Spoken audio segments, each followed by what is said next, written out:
gather round, I got stories to tell of dirt beneath my nails and the garden's sweet smell. From the hills of Wyoming to the sun of Arizona sky, where homesteads bloom and spirits fly. In the quiet of the morning, I'm sipping my brew, planting seeds of hope where the wildflowers grew.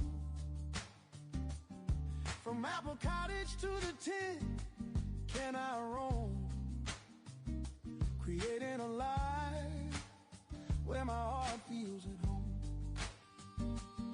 Oh, the tomatoes are rising, the chickens do cluck. Every lesson learned, every bit of my love. With a shovel and some love, I'm breaking new ground. In the heart of the suburbs, that's where I'm found. Welcome to my journey. Come on, get your hands dirty. In this backyard paradise, the simple feels so sturdy. From the roots to the harvest, we're planting seeds of change. In Suburban Homesteader, life feels sweet and strange.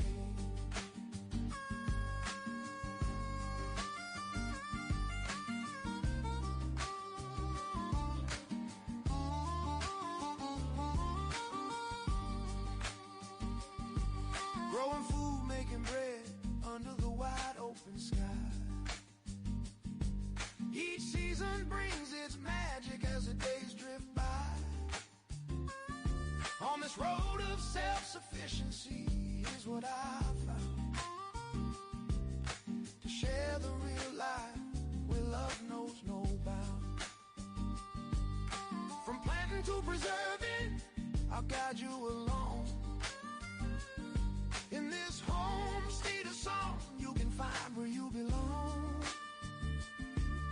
With every bit of sweat and every drop of rain, we're building a life. Well, hello. Welcome, everybody. Welcome to Suburban Homesteader, Wyoming, Arizona. This is Sandy, and tonight a double header. That's right. We're talking about potatoes first. And then last week when we were traveling, I had wanted to do lettuce, but we didn't get home till after 5:30. And so I thought I could do it during the weekend, but it was just busy. So it's a double header tonight. So we get to talk about two different vegetables that I honestly love to grow. I literally have pots in my living room with potatoes growing in them right now. Because until they go above the soil line, I don't have to even have lights on them yet. So, but I just wanted to say hi to everybody. Give me 1 second. Let me scroll up. And Anne was our very first person in. I hope you are having just a glorious day, actually. Heather, Milk and Honey, hello. And Lynn Farm Okie OG. Troy Sutton is in. Thank you very much for coming by. And Cheryl is here. Did I miss anybody else? No, I think that's all that is actually commented. And so we're going to talk about potatoes first. And of course, potatoes are a vegetable. They have great looking flowers. Now, there are some potatoes that you'll plant anymore that you probably will never see a flower on. And why that is, I'm not really sure. But they'll produce the potatoes even without those flowers. But the potato will remind you, it's in the nightshade family. So it's going to be similar to a tomato or a pepper. But I really think it looks like borage. If you've ever grown that, I really think that's the flower really looks like that to me. And literally they've been growing potatoes for thousands and thousands of years. They first discovered potatoes growing in South America by Peru. And in fact, there is an institute, and it is called the International Potato Center. It's in Peru, that you can visit. Now, most things that you'll see online, it will say that there's about 4,000 varieties of potatoes. Wrap your mind around that, 4,000. But that's not even true. At the International Potato Center in Peru, they literally have 7,000 different types of potatoes, from domestic to wild potatoes, ones that are like hybrids. 7,000. Now, when I go in the grocery store, I will be lucky to see 3. And there's literally 7,000 potatoes out there. In Canada, in Alberta, the farmers in Alberta grow over 200 different types of potatoes. Why don't we see that in the United States? I don't get it. Oh, I love borscht too. That's just so fun. Mine are purple, but they do come in white and a pinkish color. But I just pull those flowers off and eat them. I put them in my salads. I love it. Anne says, I've seen so many tutorials for growing potatoes in potting soil bags. I have done this before. It is something that you can do. The only thing that I didn't like about it is because when I grow my potatoes in the ground, I like to mound them up. And I think I get more potatoes. And I never have to worry about my potatoes getting above the soil and they turning green a little bit. Rudy is in. I've grown potatoes, Kennebecs. I have grown Kennebecs too. Probably my 2 favorite ones that I use the most are any kind of red. So, and I also like growing Yukon Golds. Though I have grown russets and Kennebecs, and well, Kennebecs can be a red one. And I've grown fingerlings, which is a long potato. I just love all potatoes. I do. And a potato isn't actually a root of the potato plant. It's actually a stem, which is kind of weird, but that's what it is.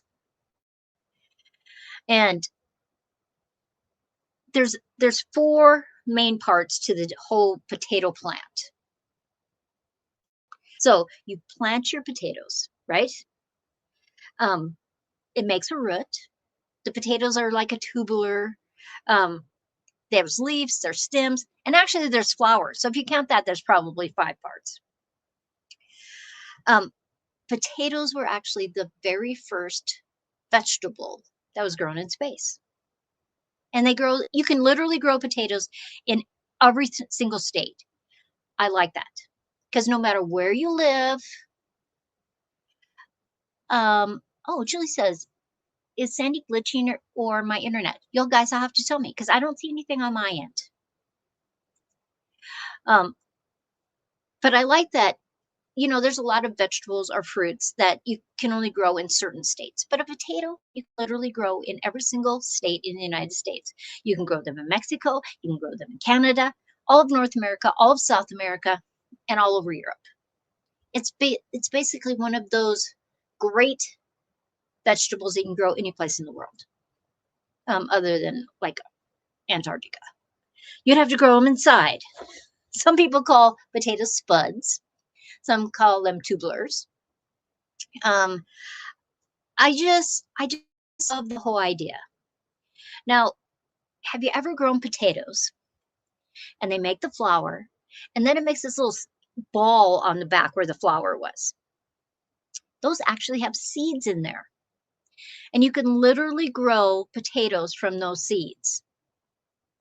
Now, they will cross-pollinate, like a bumblebee can go into a potato flower and it can cross-pollinate. So if there's multiple kinds of potatoes around you, those seeds wouldn't be true. To make them true, they literally are hand-pollinating them or only having that kind of potato for miles and miles. And so there's no chance of cross-pollination. But if it does get cross-pollinated, like in the University of North Dakota, they are seriously cross-pollinating on purpose. And so in that little ball, it looks like a really early green tomato is what it looks like. But in there could have 100 to 250 seeds. I've grown potatoes from seeds. It's really a fun thing to do. Heather says, my potatoes always turn out small. Okay, there's a couple reasons that this can happen. First of all, when you grow a potato plant, you should remember that on that one potato plant, you will get from about 5 potatoes to 20 potatoes. That's about the range that you're going to get. Oh, Cheryl says I'm fine, so I'm not glitching. So, Julie, maybe just update.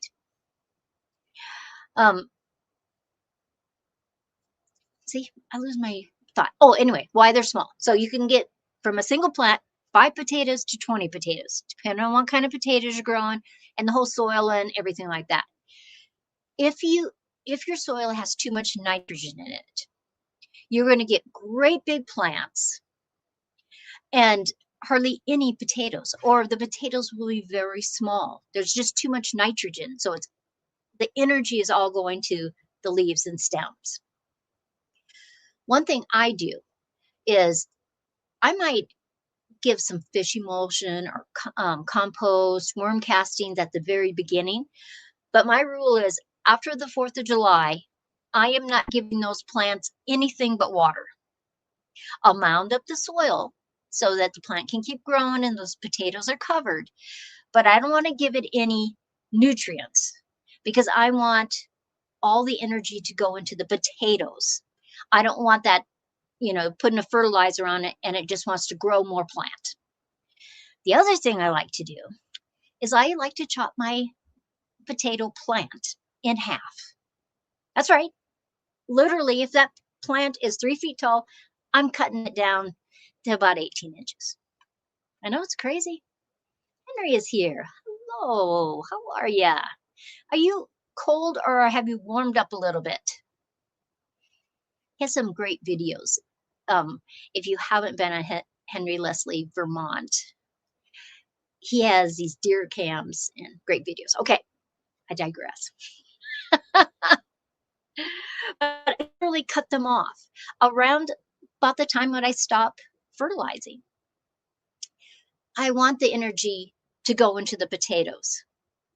Now, that doesn't mean that you won't get more leaves and more stems on the tops of your potatoes, because you will. But more of that energy is going into my potatoes. And that's what I want, because that's the whole reason of me growing them. Julie says, that makes sense. Less greenery, more underground. Because nitrogen is one of those things that we always think that we need to add to our garden. But you don't always need to add that to your garden, and not always to every single kind of plant. And so you're better off just by 4th of July, don't be giving it any more fertilizer. Okay? Potatoes are really stocked with vitamins. I know it's this thing now that we shouldn't eat potatoes. Don't eat bread, don't eat potatoes, don't eat this, don't eat that. I find it crazy talk. Sorry. Anne says, oh, that's a beautiful quilt behind you. Yes, we're talking potatoes. My friend, she did this for me. It's a lap quilt, and she made it for me, and I just so appreciate it. Spring is still loading. Well, we had 80 degrees, and today, in one 24-hour period, less than 24 hours, our high was, well, right now it's 39. It's the highest it's been all day. For the most part, it's been 34 all day. Had a little bit of rain, no snow. So people are telling you, don't eat potatoes. Don't do it. So I decided I'd pull up a fact sheet about potatoes. Health benefits of potatoes. When all these scientists, and they mean well, they do, but they start telling you, Don't eat potatoes. Don't eat this. Don't eat that. It's like when they told us not to eat butter. Don't eat eggs. And then later on they go, oh, sorry, we were wrong about that. But here's just a couple things that potatoes can do. Now, you should eat potatoes with the skins on because it has much more goodness for you, much more vitamins and everything good for you.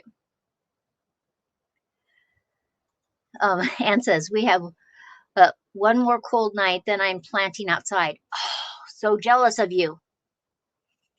My things are growing, but not planting outside yet. Because a potato is rich in vitamin C. It helps your immune system.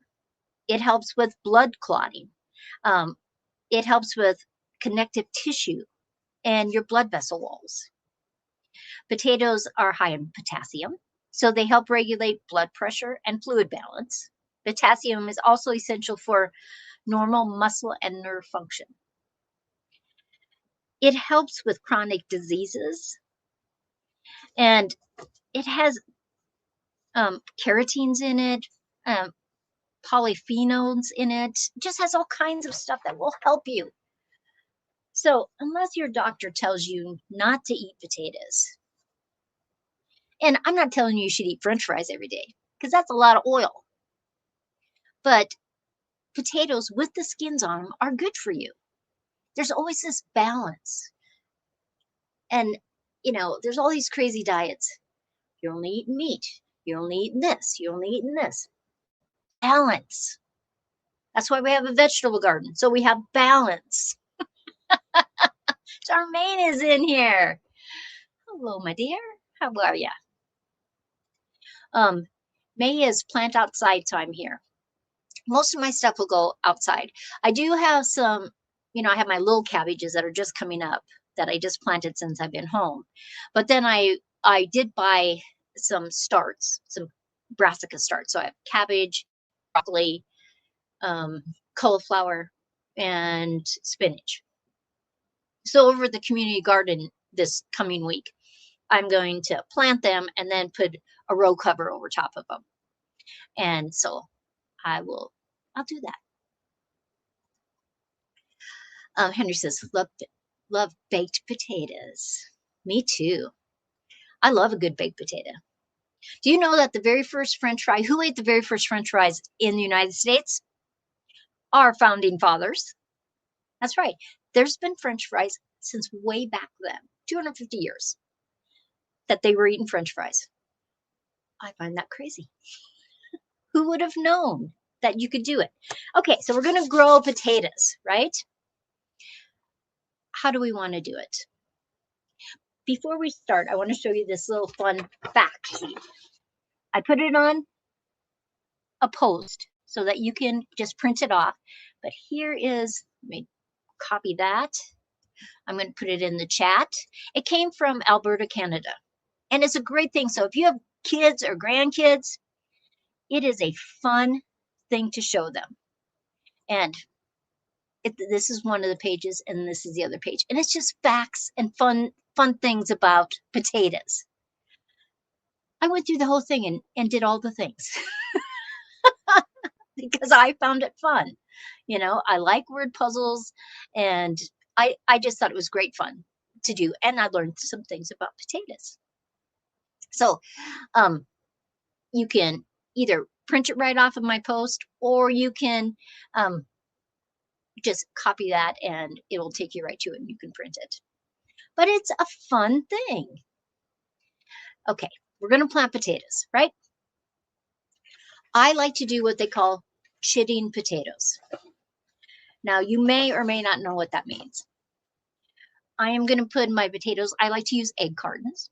So I'm going to just set my seed potatoes. I kind of space them every other one in my egg cartons. I want them in light, but not direct sunlight. And what it does is it starts to make those eyes. And that's the part that's going to start to grow. I don't cut my potatoes. It doesn't matter what size the potato is. I don't cut them. A lot of people do. Nothing wrong with that. I just want, when I go to plant, I want a lot of energy to start a great plant. That's my thinking. And so I like to chit them. And I think I have a picture of chitting potatoes. Okay, so see how those eyes are short and stocky? I put some soil in a pot. I set them down, usually 4 of them to a pot. And then I cover them with soil again. I don't have to have any light whatsoever right now. Until they get above the soil, I can just have them in my house. So if the weather's not warm enough for you, just have them in your house and you're getting a head start. You're going to have your potatoes earlier than you would otherwise. Now, there's a lot of people that cut their potatoes. It's just something that they do. And usually like a large one, you want to cut it so that at least has 2 eyes. Those are those little marks on the outside of the potatoes. That's just going to make those where the growth comes out. Then you just let them dry for a day or so it kind of seals where you cut it. And then you can do the same thing. If it's too cold right now, plant them in a pot. If it's warm enough, you can plant them in your trench out in your garden. I've grown potatoes in boxes, in great big pots. I've grown them in raised beds. But honestly, every single time I am way better just in the ground. I get more potatoes. I don't know what the deal is. I've tried all the different tricks and I still get more potatoes when it's in the ground and I just hill it up. You want your potatoes to have 6 to 8 hours of sunlight. That's important. You want it to be so that the water drains. If it gets soggy, those potatoes will rot and you won't get plants. Or what you get will not be as good. Soil temperature.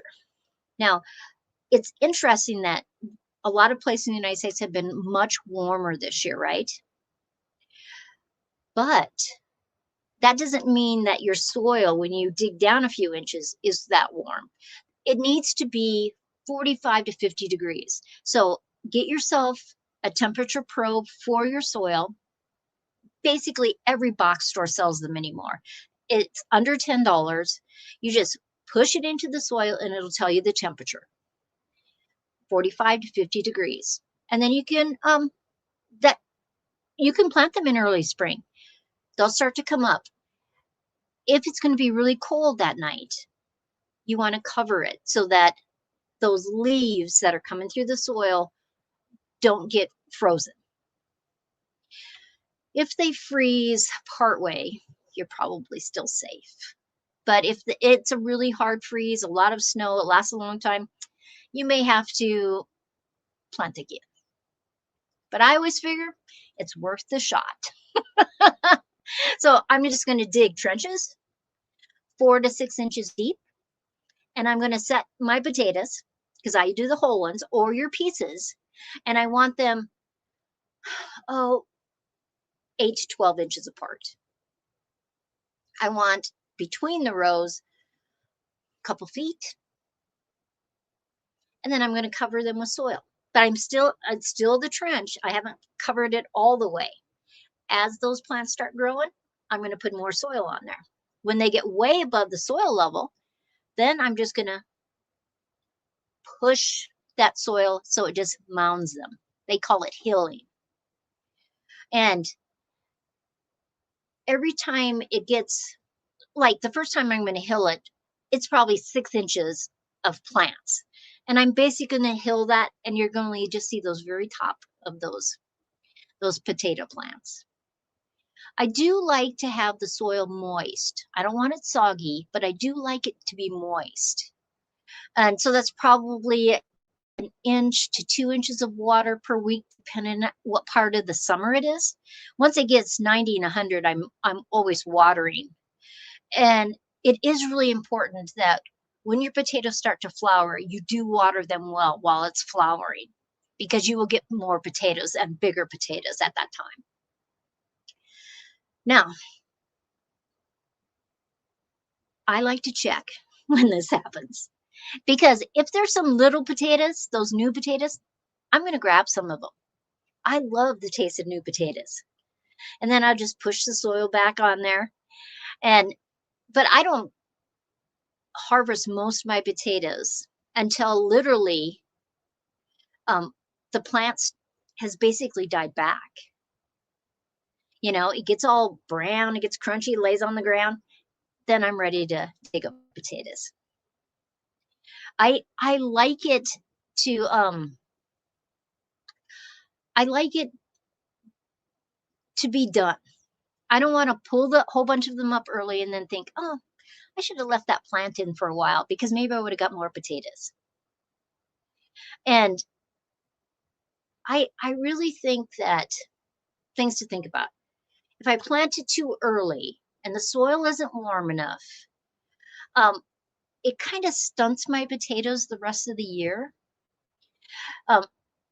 If you wanted your soil to warm up, say you wanted to plant them early, you can lay down plastic. You could lay black plastic, but literally white plastic, clear plastic, will literally heat that up faster, which is weird because you'd think the black would heat it up faster. And, you know, you can always use your temperature probe, see how warm that got. You can plant. If it looks like it's all of a sudden we're going to get snow again, cover them up, throw straw on them, anything you want to do. Now, when I harvest them, I like to I like to bring them actually inside. I put them by my wood stove because that time of the year I'm not using my wood stove, and I just set them on the table. I don't want a lot of direct light because even when you pull them outside, if there's a lot, you have them on your kitchen counter, they can get that green color, and that's actually a toxin that you would have to eat a lot of it to make you sick. And some people are more allergic to it than other people, but you really wouldn't know until you ate a bunch of it. And really what that is, it's the same thing that's in the leaves and the stem. It's to stop animals from eating the plant. It's a toxin to them. And the light has a lot to do with making it do that. So, this is a growing potato sheet. There's actually 2 pages of it. And I posted it on my YouTube channel. So you can just print it right off. You can pull it up and just tell it to print it. And it's basically the things that we talked about today. It's about watering and planting and picking the perfect spot. It's just something I thought would be helpful for you. Tips, tricks, mistakes, things that we go through. And I just thought on both Monday morning at 9:30 when I have my live stream and Friday or Thursday night at 5 o'clock, since we're talking about vegetables and we're talking about gardening, I would have helpful handout sheets that I would post on my YouTube channel in the post section so that people could have a benefit of it. I just want it to be helpful, something that you can go, what did she tell me about that?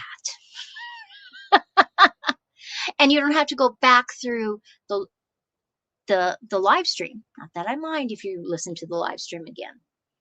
But it's a fact sheet that you can just keep in a notebook about your vegetables. I just thought it would be helpful for you guys.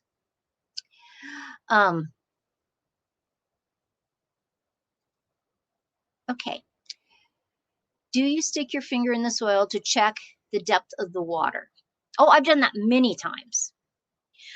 There's a probe that will help you do that too. Just like the temperature probe, it's a moisture control probe, and it'll give you the percentage of water in that soil. That's under $10 too. Box stores have those too. You can get them on Amazon. You can get them all over the place. There's an old saying that the farmers, when they wanted to know if the soil was warm enough to start growing potatoes and onions and things like that, they'd sit on their bare butt on the soil and see how warm it was. Now, I never saw my grandfather doing that, but that's just the saying that people say. So it's just something to think about. Anne says that she just ordered Potomac red potatoes. Those are good potatoes. And there's a lot of sites online that you can order a lot of potatoes you would have never heard about before. Now, a sweet potato is not actually a potato. but people consider them, and it's called a sweet potato, but it's not actually in the same family as potatoes. It's not a nightshade, but I do love sweet potatoes too. In Wyoming, I have a hard time growing sweet potatoes. I just don't have a long enough season. Where Arizona, I can grow sweet potatoes. So it's an interesting thing. What's your favorite kind of potato that you have ever eaten or ever planted? There's just so many, and right now is a perfect time. Even in the stores, you can find bags of potatoes now. I was in Tractor Supply yesterday, and they had different bags of potatoes, but I've already chitted mine, so I didn't buy any. But if you're so inclined that you would like to get your potatoes right now, my chitting process is I'm just leaving them in the egg cartons out of direct sunlight. And instead of getting those long, crazy eyes that you find a potato in your cupboard because it's searching for light, they stay short and stocky, and they get kind of a pinkish purple with the green. And then I know they're ready to plant in my soil. Well, I usually plant them in a box because I'm in Arizona. I drag it up to Wyoming, then I plant them in pots.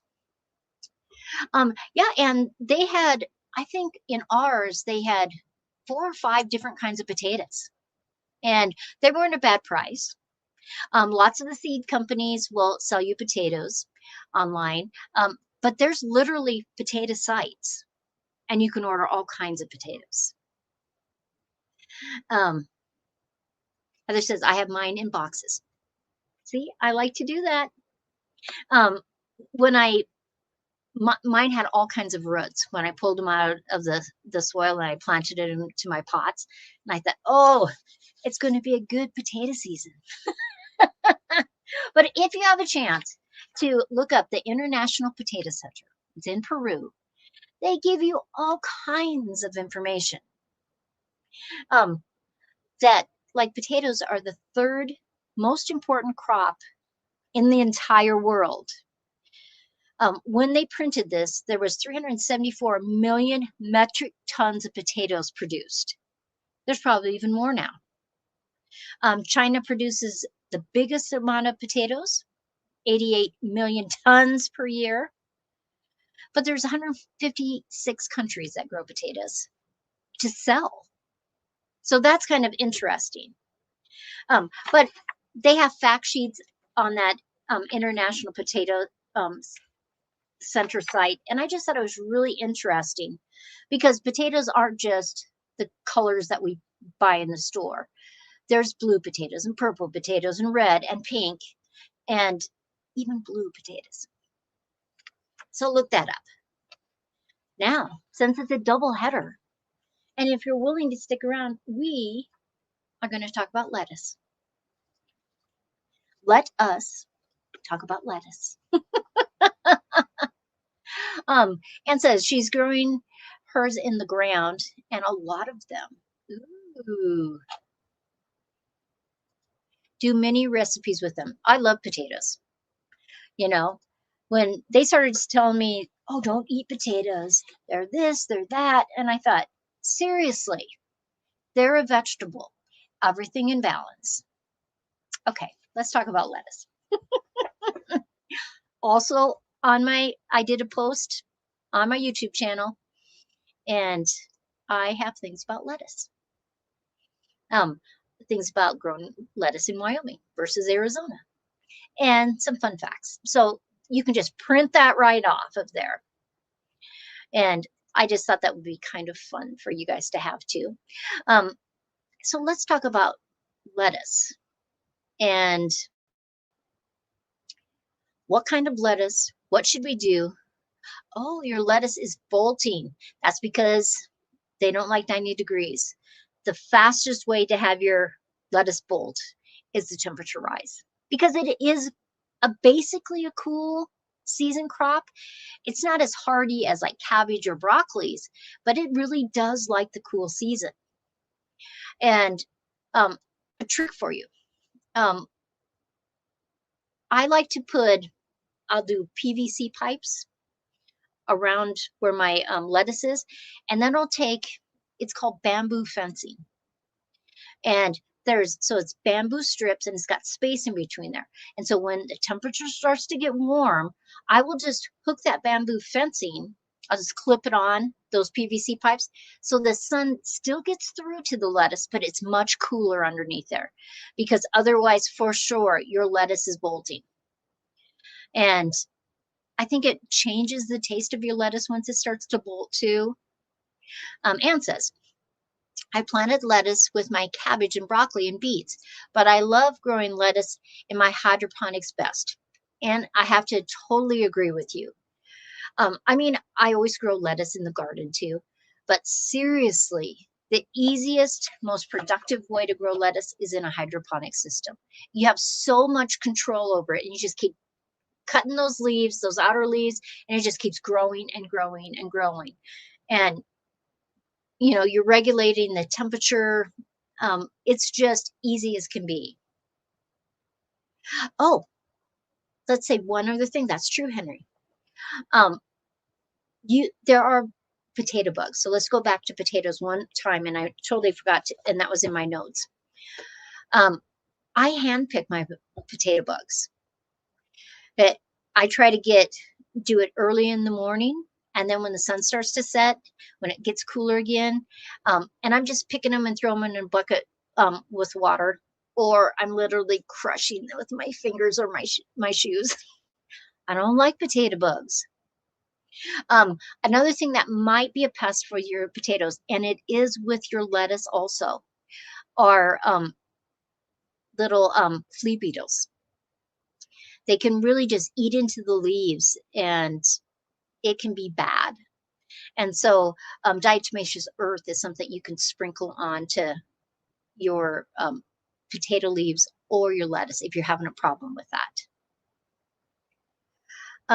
Oh, potato bugs. Potato bugs is like a little beetle. It looks like a ladybug, only it has striped. Some of them are orange with black stripes, some of them are yellow with black stripes, and they literally will eat every bit of your potato plant up above. They're horrible. And they can do it quite fast if you have a lot of them, infestation of them. And you are lucky if you don't know what potato bugs are. But lettuce basically wants to be 45 to 75 degrees. So when it was getting too hot for Julie, it was because it had got up to 90. Well, it likes 75 is really that top temperature for great lettuce. And so you got to cover that or shade it somehow so that it doesn't get that heat of the day, and it keeps it a little bit cooler. A little more water can help with that too. So when it comes to lettuce, you can grow lettuce in raised beds in the ground, windowsill, a window box. You can grow it in just pots, or you can grow it hydroponically, which is so nice. Now, there's basically 4 types of lettuce. There's a little bit more, but 4 basic types of lettuce. You have your leaf lettuce. That is very fast. You can literally have leaf lettuce in about 30 days. And so growing it hydroponically, especially inside, you can have lettuce all year round, which is great to have. I like leaf lettuce that has a lot of purple in it. The darker the lettuce is, the actually better it is for you. It has a lot more nutrients in it, though I just love lettuce. And so I love it in salads, on sandwiches. You can cook lettuce. I've made lettuce soup before.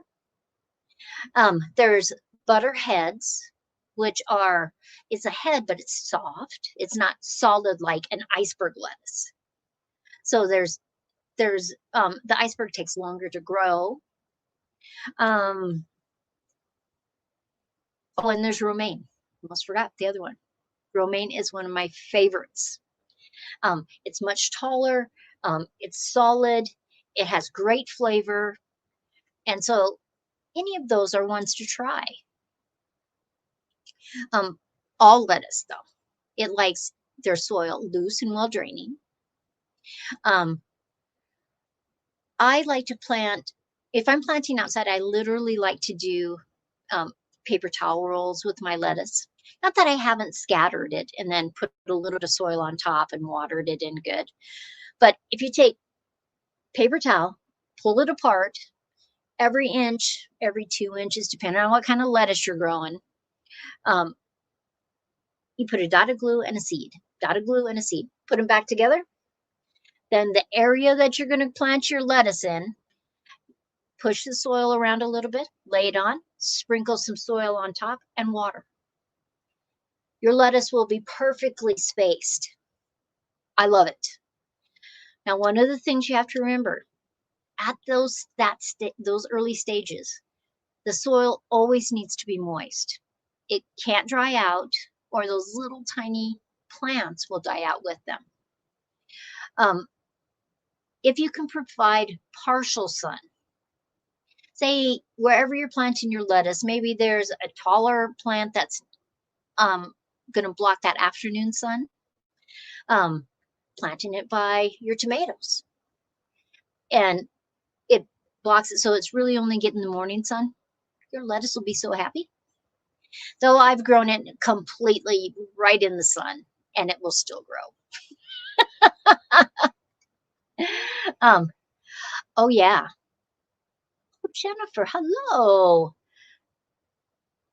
She says, I can honestly say I've never had lettuce soup. Yeah, there's recipes all over the internet for it. It's good. Anne likes freckled lettuce. Oh, I do like that. And I love romaine too. Oh, Anne, you're saying, yuck, you haven't tried it. You'll be pleasantly surprised. I mean, seriously, pleasantly surprised. And Henry loves romaine. Me too.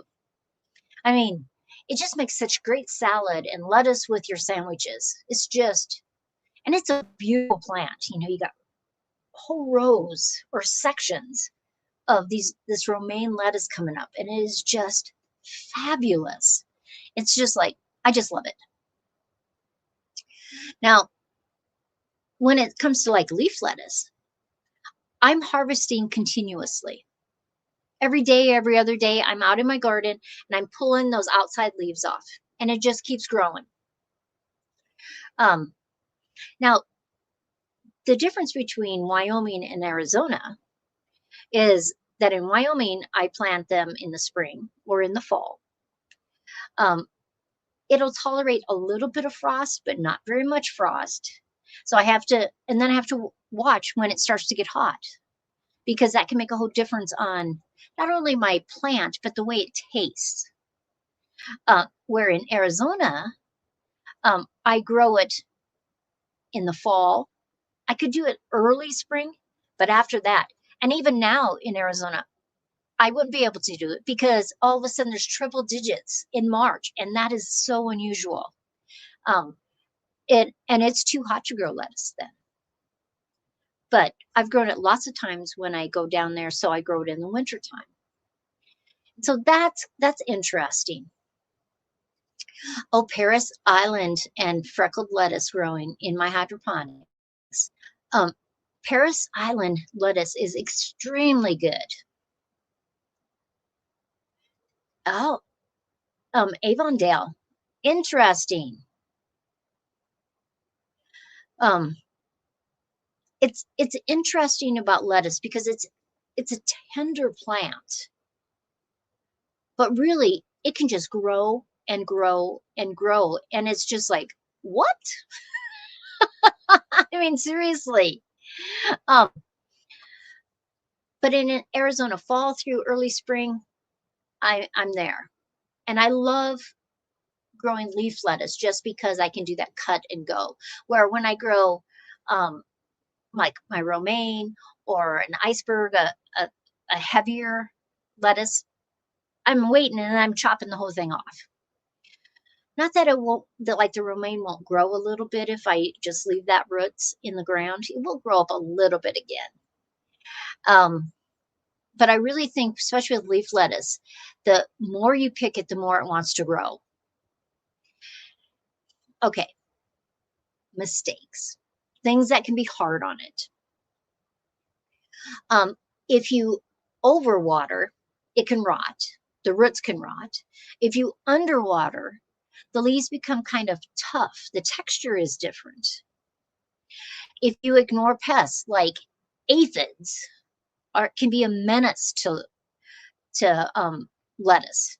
And I mean, I spray those babies off, and sometimes if the aphids get bad, I try to have a lot of ladybugs and praying mantis, little lacewings, because they'll really eat them. This summer, I'm going to introduce. There's some wasps that you can buy, and their whole job is killing aphids. And each one can literally kill. They sting the aphid, and when they sting it, it releases an egg. And the wasp literally grows inside the aphid and eats it from the inside out. It's gross. Seriously gross. I saw some pictures of it actually doing it. But it can, so one little wasp can lay 200 eggs in a season. So say you have a whole bunch of them. You can buy them, introduce them to your garden if you're having a problem with aphids, and just let them go to town to kill your aphids off. And then you got ladybugs eating your aphids, and you got all kinds of stuff eating your aphids. But you can't ignore those pests. As soon as you see them, you want to start doing stuff. Like an aphid is a soft-bodied little creature. So diatomaceous earth is one of those that can really, it rips the bottom of them and it can kill them off. If it gets too hot, they're going to bolt, and it gives you that bitter taste, and I don't like that. Part of it is because a lettuce is literally about 95% water. Darker leaves on lettuce have more nutrients. You can regrow lettuce from kitchen scraps. So say you dug that whole plant out. You cut off the end of that romaine, and so you got this clump and you got some roots. It'll regrow. Now, not as big as it was before, but it will regrow. But it's probably one of the easiest vegetables to grow. Well, how much does it need? It really needs, when it's cooler temperatures, 6 to 8 hours. But once it gets warm, when it starts to get really hot, it will really survive on just that morning sun, from say 7:30 till 11:30, 12 o'clock. So probably 5 hours. But it's already established, and you don't want it to get so hot that it wants to bolt. So, and by then, when it starts to get hot, you're like, if you planted to buy your tomatoes are bigger. And so it's going to block it. So even though it's warm, it's not going to get just that sun beaten down on it, which will make it bolt. And you just really don't want that. But lettuce, they literally have lettuce stuff in tombs in Egypt from 4,000 years ago. They grew it for its seeds and its oil, which we don't do that now. We grow it for seeds if we want to plant lettuce again. But later on, it was more for the leaf production. So it's interesting how it changes. By the Middle Ages, lettuce had spread all the way through Europe. And now it's basically everywhere. You can buy lettuce in every country anymore. But it has shallow roots. And so that's why that moisture has to be really constant. You don't want it soggy, but you want it to be moist for it all the time, because those roots are very shallow. They're not very far underneath the soil. And if it gets too dry, then those leaves get bitter. Henry says, leaf is easy for country and city folks to grow. I totally agree. I think everybody can literally grow if you want butterhead, crisp heads, romaine, or if you want leaf lettuce. They got lots of vitamin A in there. It has low in calories. You can eat a lot of lettuce if you're on a diet. And it's a source of vitamin C, iron, and fiber. It's a source of fiber. Jennifer says, shallow roots are good for green stalks. Too many PPLs get growing stuff. People get growing stuff that need a lot of root space and wonder why their harvest is so tiny. That's true. When you're growing vegetables together, and this is a good point, Jennifer, you need to know what kind of root systems they have. Because if they have different root systems and needs, it will make a difference of how you plant them. And you want to be successful. When you harvest them, I like to rinse my lettuce off. I like to put them, as soon as I've harvested, into the refrigerator. I think it lasts longer if it can just be cooled really fast. I think if I wait too long, or if I pick that first and then I'm picking all this other stuff, my lettuce gets kind of wilty. But literally, it could last in your fridge for a week or two. But I like to eat it fast. I like, if I'm doing that, I'm just keep cutting every day or every other day. I have continuous lettuce, and I like to do that. And if you make you harvest it in the morning, you make your salad by lunch and supper, you have such a cold, crisp salad, and it is just fabulous. Now, usually there's a section in my garden that I let a few lettuce go to seed, because I want to save some of those seeds. And so I just let that stalk come up. It flowers, it brings in bees, and then it starts to make that little puff on the stalk. And you can literally just put a little mesh bag over top of that so it's not blowing all over your garden. I inherited another section at the community garden last year. Well, obviously she let all of the lettuce just go to seed. I had so much lettuce every place in that part of the garden. I was giving it people, and people were digging it up, and I still had so much lettuce. I couldn't eat it all. It was just crazy. I was giving it away to anybody that would take it. Americans, we like our lettuce, and we probably eat about 30 pounds a year. That's a lot of lettuce when you're figuring out how much lettuce you want to grow. Jennifer says, I find layering lettuce leaves or with dampened cloth and put in a Ziploc bag keeps them fresh for a very long time in the fridge. I would totally agree with that. Anything that's going to seal off that air is really going to help you with your lettuce, keeping it in just great shape. Because you can't always eat lettuce every single day. You get bored with it. I get bored with it. Lettuce is in the daisy family, so it's in the same family as sunflowers, which is a totally different plant. But that's just the way it is. But for the most part, lettuce doesn't like to get transplanted. Not that I haven't, romaine, I've started inside and moved it outside. But leaf lettuce, it's a little bit more temperamental. It's not like I haven't done it, but it's more temperamental. And a lot of times just broadcasting or using the paper towel method, you'll just be successful. Jennifer says, sunflower stalks were used to insulate houses when they dried out. Well, I could believe that.